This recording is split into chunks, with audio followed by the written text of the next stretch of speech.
Hey, so I wanted to introduce this series a little bit. The series is on Western decline.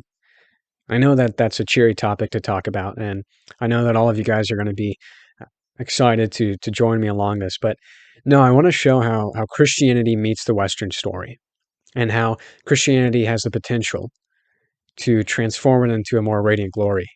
And I think that the West has a lot of good things about it. We do have rising heights of depression and anxiety and suicidality. Uh, we have a rise in the Gnostic heresy, uh, removed from Christian tradition. We have our government that is a mess. Our national politics is incredibly polarized. But we also, we have an incredible tradition, an incredible legacy. Not only do we have the fairy tales that make up our story, but we also have the infusion of the Western philosophical tradition, sort of Athens and Greece and Rome. And we also have that infused with Christian theology, with the Christian story. It's sort of the infusion of general and special revelation. So it has a lot of potential, and it's got a lot of beautiful and good things about it. And I want to recover those things with this series. But I think that the reason that we're losing those things is obviously because we've stepped away from God. And I want to show how Christianity meets the Western story and transforms it and sort of cultivates it into the Garden of Eden if we let it. And I want to show how we as Christians are meant to approach the West in a way. And so I'm hoping with this series to question the questions, to give you the framework by which we can begin to struggle through these questions, and hopefully we can begin to embody the answers. And once we embody those answers, then we're going to start to transform the West. I think that this issue should be incredibly important to us as Americans, because America is a beautiful place. It's a place that we are meant to cultivate. But right now, I don't know if Christians really have the right theology, in a sense, to approach this. And so that's what I'm hoping to put forward. I'm hoping to put forward some of the problems that have led to this and how the Christian theology is meant to meet it. Um, so I hope that you'll join me in the struggle. That's what this is going to be. This is going to be a lecture series of struggle, and I hope that you join me alongside of it. I don't have the answers, but I think that I can provide a framework to begin to question these questions. So thank you so much for joining me on this journey. It will probably be a long one. So I thank you so very much. Please enjoy. Okay, so I want to talk about some questions that have arisen recently, and I think um, I suppose I could say that some of the culprits are folks like Jordan Peterson, like Ben Shapiro, Michael Knowles, yeah, Jonathan Pageau. I think that a lot of these people have been raising questions that the Western world has been afraid to ask, and I think that they're not only good questions to ask, but Christian questions to ask. They're questions that are concerned with the nature of life and the nature of a life well lived, the nature of every human being. So I want to embark upon a journey towards not necessarily the answering of these questions, but the questioning of these questions, of expounding upon what is being asked of us, and perhaps maybe through questioning these questions, we can find a solution, an answer. So if you would, I would ask that you embark upon this journey with me. And I'm not saying that it's going to be fluid, so I may be bouncing around a little bit, but I suppose that's the fun of adventure. Um, so I'm talking about the question of where does Christianity meet Western decline? I think in order to answer that question, we have to answer what is currently going on with Western decline. Like, why is the West declining? I suppose this is not the answer to that question, but it is one of the answers to the question. I think it lies with one of the fallacies of the heart of men, and that is a reordering, or I suppose you could say a disordering of hierarchy. And that you ask questions like, why is politics so divisive nowadays? Why is politics at the heart of a lot of our issues with one another? Why is it responsible for the reason in which we do not love each other well? Um, I think it's a very Christian question to ask, and it's a good question to ask because it's Christian. So I want to endeavor and journey along in trying to answer this. We see in our world right now a disordering of hierarchy, and that a well-ordered hierarchy is one that is subservient to the things above it. And you see this with illustrations in the Bible. When you see this very clearly with the distinction between heaven and earth, and that there is a separation between heaven and earth. And when earth tries to reach up towards heaven, you could say, like the Tower of Babel, when men endeavor to reach into heaven, they don't end up making earth more like heaven, or even themselves more like heaven. They end up making heaven a lot more like earth, and the Lord puts a stop to that. And you can sort of see in which, I suppose this is the idea of the new heaven and new earth. It's that there is going to be a new hierarchy in a sense, and the way in which a proper hierarchy is ordered is when the thing above reaches down to the thing below, instead of the thing below reaching up, because you see this even in the story of Christ, the power of the incarnation, the doctrine of the incarnation is essentially that story that in order for earth to become more like heaven, heaven must come down. And in our case, it came down as a child, as a boy who grew into a man, and a man who died for us, and as God descending instead of us ascending, right? And it's only until he descends that we can ascend. And so you get this imagery of what a properly ordered hierarchy is, and what the answer to a disordered hierarchy is. And that is a well-ordered hierarchy. It's a hierarchy in which the servant is subservient to the master in some ways. Or I suppose in the case of Christ, the master served the servant. And this is how we can begin to analyze the problem of Western decline. I think that it may be worthwhile to focus in on the category of politics, and what politics is, and show why a disordering of hierarchy can lead to a decline of something like politics. And it also allows us as Christians to have a proper theology of what politics truly is. Aristotle says that politics is part of the nature of man. And in other words, what separates us from the beast is that we are political. In fact, he says we are a political animal, like that.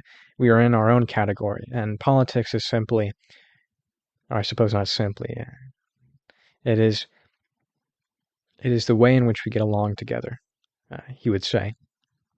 And so if you take this definition of politics, this view of politics, that politics is about the way in which we get along together, then you can already see where this categorical error happens, because when we think of politics, we think about government, and we have regulated all power of politics to government, and we've given government the keys, you could say.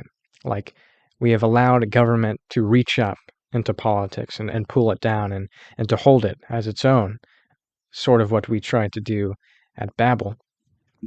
And this has led to the decline of not only politics, but everything that resides within politics. And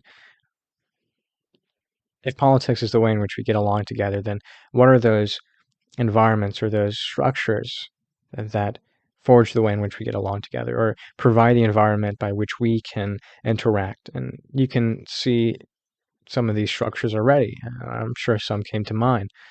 You think about the home, the family. In a sense, the family is a small society, a small political unit, right? And you have the father and the mother have different roles. The father goes out and makes money. The mother is meant to transform and reforge a house into a home, and to educate the children. And in this environment, the children thrive and they become more like themselves, right? And so this is this basic political unit. It's a unit that allows for the flow of life, you could say. And then outside of that, there's the village, and the village, just like the home, is almost its own consciousness. It's like that place in which the home exists and allows for something bigger to exist, and it's its own little consciousness. Each town has its own personality, you could say, and each home has its own personality. When you enter the home, you are a different person, you could say. You become something more than yourself. Like when you are part of a family, there is a reason that part of your name changes. It becomes a part of you. And in the same way, when you go to the gym, it's like the consciousness changes, right? And then so you can begin to order society that way, in which there's the home, there's the village, and then you can get bigger than that. And it's like, well, that's the city, and the city is concerned with the manners of the city, right? It's not necessarily concerned with the families or even the individuals within the family, and so it really shouldn't have power over the family and the village, right? And then there's that properly ordered hierarchy in which from the home springs the village, and from the village springs the city, and they are subservient to each other. You could say there's a bond that connects them, and that's what a well-ordered hierarchy is. But you can already see this with if the city is the symbol of government, right? We have reordered that in which the city controls every aspect of life. Now the government officials, elected officials who are meant to set laws and policies, who are meant to protect a nation. You could say like that's their primary virtue, is that they are meant to protect the nation and allow the nation to survive, and not only to survive but to thrive. And you've given the power of education to these people, and you've given the power of lording over the home.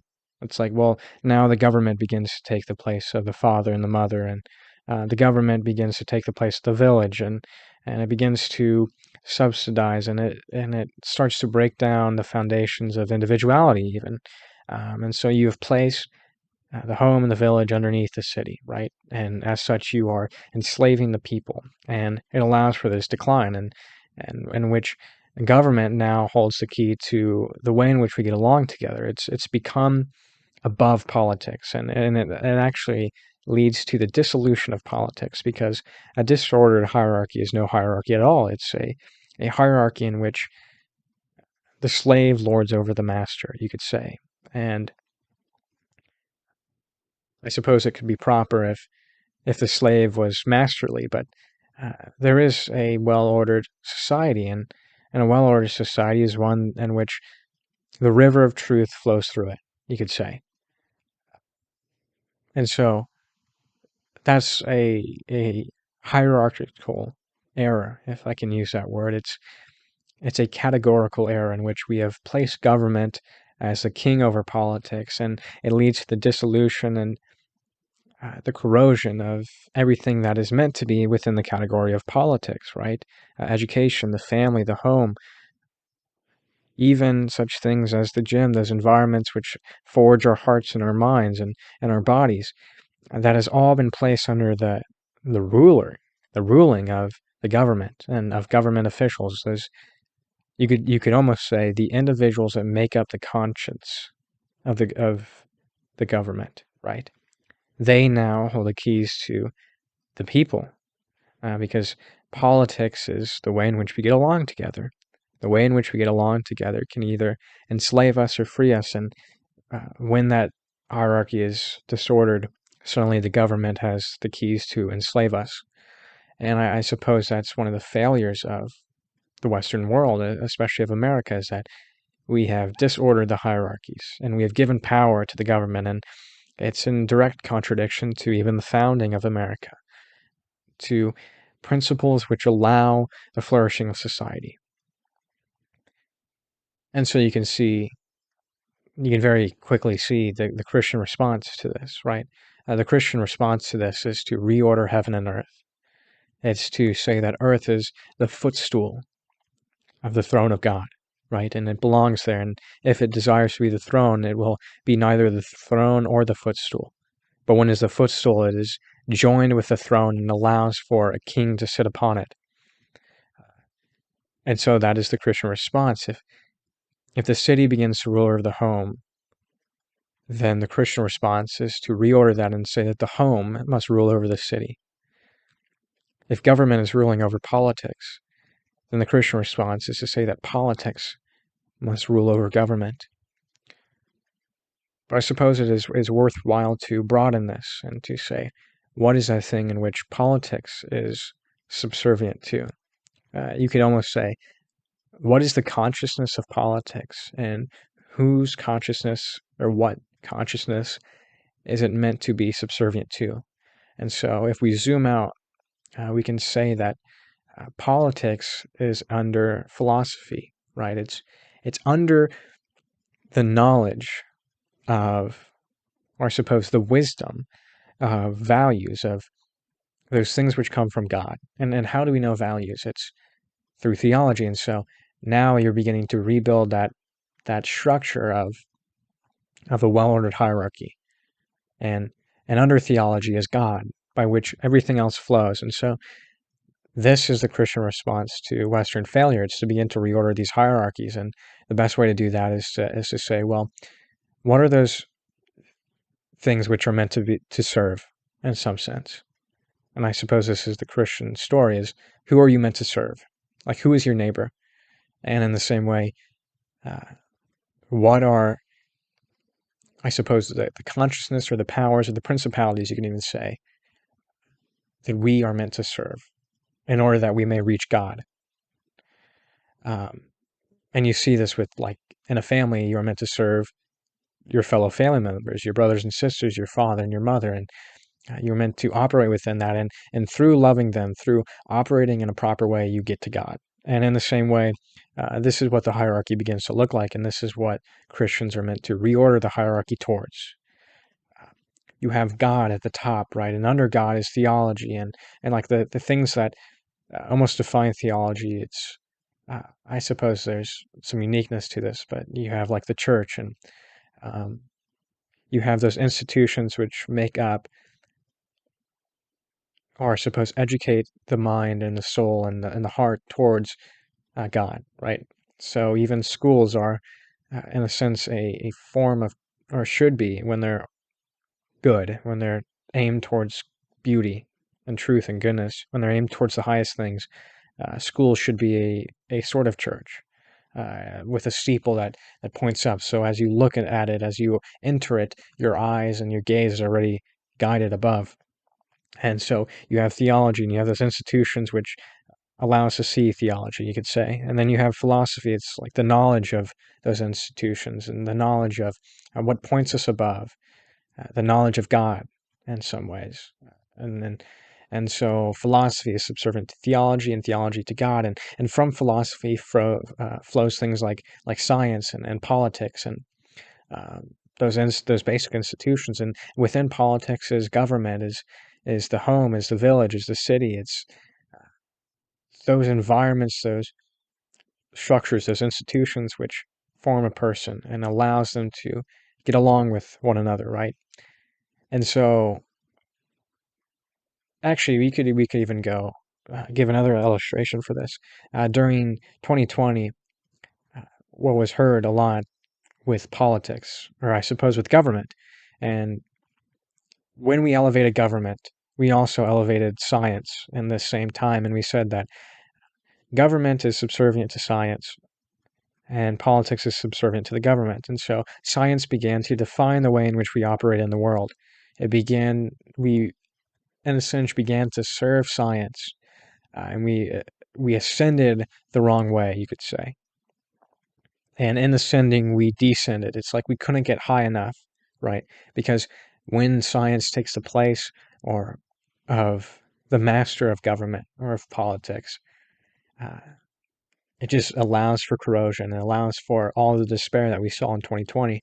But you can see, what is the Christian response to this? It's, well, we are meant to serve, I suppose, the good political structures, or I suppose we are meant to elevate the family and the government and all those institutions which make up politics. So we elevate politics, right, to its proper place. We say, like, these things flow from politics. And then we say that from philosophy should flow our politics, and from theology should flow our philosophy, and from God should flow everything else. And it's like, once you do that, then it's like, now you have a proper view. It's about understanding the way in which we should order the world. And Jesus does this. He says, what are the greatest commandments? And the Pharisees had reordered the world in a way in which man reached up to God instead of God reaching down to man. And they said that if you follow these laws, you will find victory. Like, if you scale up this hierarchy, you will ascend into heaven. Like, it was, in a sense, a sort of Tower of Babel. But what Jesus does, he says, he reorders the structure, and he actually simplifies it in some ways. And he says, the greatest command is to love God, right? It's like, this is the ultimate thing by which everything else should flow. And the second to that, the handmaiden of it, you could say, is to love your neighbor. And this is the way in which you are to operate in the world. And you can see like how this scales. So I suppose, in a sense, to synthesize what I've said, the way in which we reorder society is to understand the things that we are meant to serve, and to serve them in a proper hierarchy or proper relationship, you'd say, with the things above it. And when society begins to reorder those things, then society begins to collapse. And so the reestablishment of a proper hierarchy that is aimed, or I suppose, in which the ladder leads up to the good, true, and beautiful. That is where we find order, find stability, find ourselves, find life. And in a sense, it's not that we are meant to scale up, but that those things are meant to come down to us. Like, our view of God should change the way that we see everything else. Our view of philosophy should change the way in which we see politics and science. Our view of politics should change the way in which we see government and the house and the home. And our way of seeing the home should change the way in which we see the individual. And the way in which we see the individual should change the way in which we see the soul and the body and the mind and the heart. And you can already begin to break down these structures. And I suppose that this is simply one answer to the question of Western decline, but I think it's an answer which can lead us towards God. And that is the Christian story, is how do we reach God? And it's not by reaching up, for no hand is long enough to reach up to heaven. No hand is strong enough to hold on to the throne. But Christ, when he descends as a man, is not necessarily strong enough, although he is, but is good enough to elevate us towards the heavens, to reorder the hierarchy, and to say that you become something more. You become a son of God instead of simply a man, and you are elevated beyond the angels, and that is the way in which you reach God. Hey, thanks for listening to that lecture. If you have any questions, please just leave them in the comment section below, and if you have any more answers, that would be fabulous. Please leave those. Thank you so much for listening to the first lecture in this series. If you want to follow more of my work, it's going to be posting about every week, and hopefully I'm going to have some essays too to share with you, and hopefully we can begin to struggle through these issues together. Thank you so much.